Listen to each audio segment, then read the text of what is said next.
Добър вечер, уважаеми зрители на телевизия 7 дни. Тази вечер нямаме публика. Общо взето екипът на Хъшове гостува на Хъшове. Защо нямаме публика? Защото, както знаете, първо бяхме изгонени от Българска национална телевизия, после от Империал, а тази седмица и от сцената на театъра Сълза и смях. Затова ние, Хъшовете, тази вечер сме на тайно място в околностите на София, известно, освен като на майната си, още и като по дяволите, девета глуха, на кучето в гардероба, на майка си в пантофите и така нататък. Благодаря! Благодаря! Мъчно ни е за вас, обаче, драги зрители, скъпи съграждани, мъчно ни е, защото 8 години след началото на демократичните промени, 1 година след началото на второто управление на СДС, страхът отново се завърна. Онзи мистичен, владяващ страх от тях. Мистичните те. Те, които управляват, те, които вдигат цената на тока и парното, те, които пускат едно, а не пускат друго, или пак той. През седмицата обиколихме много места и се срещнахме с много хора. Търсехме място, откъдето да излъчваме нашето предаване. Навсякъде отговорите бяха едни и същи.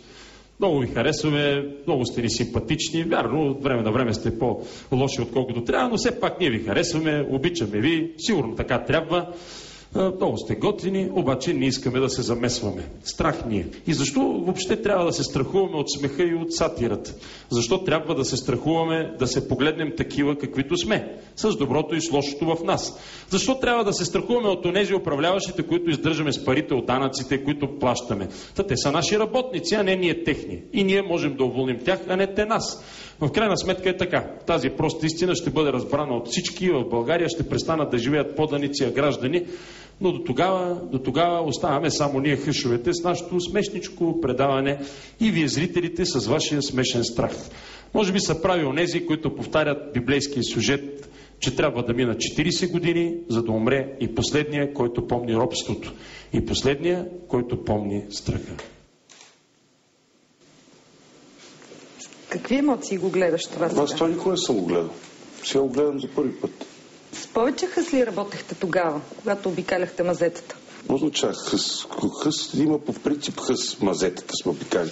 Просто било друго време, различно. И сега има хъс, същия хъс. И сега, ако някой постъпи несправедливо, по същия начин ще го направя, защото съм такъв човек. Пак казвам, това е нещо, което или си такъв, или не си.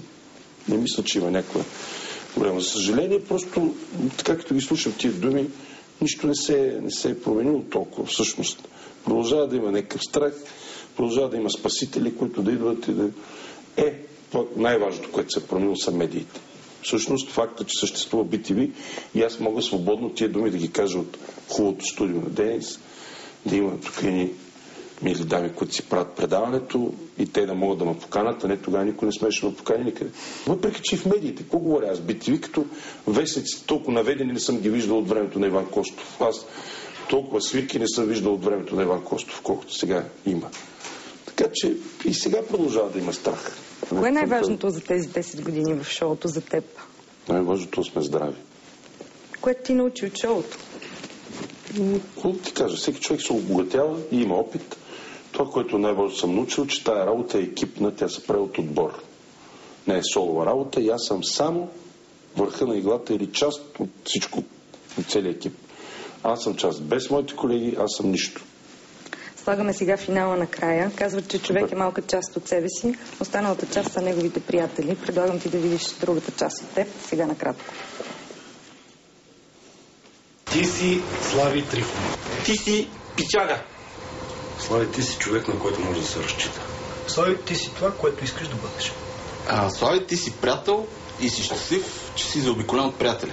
Слави, въпреки че се правиш на лош и страшен, искаш всички да си мислят така за тебе, всъщност ти си добър човек. Слави, ти си голем пич! Едно от любимите му клишета. Слави, благодаря ти, че те има. Многообразен, многолик, различен.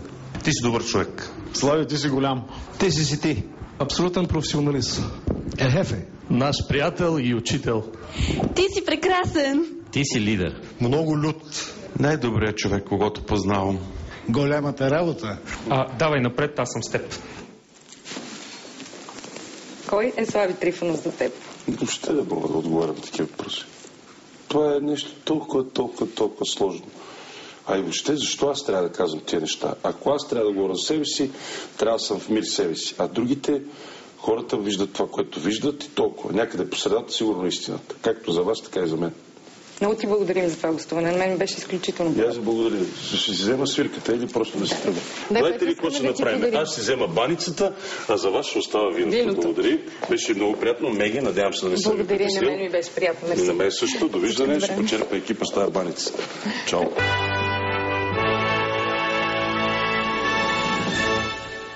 Като човек страдаш, когато обичаш някого. И при вас е така. И при всеки от вашите зрители, които са и мои зрители, при всеки един от тях е така. Кой лесно казва с Богом и кой лесно казва чао, довиждане и с Богом и на любовта, и на прекрасните отношения, и на хубавите спомени, и на хубавите неща, които са му случили.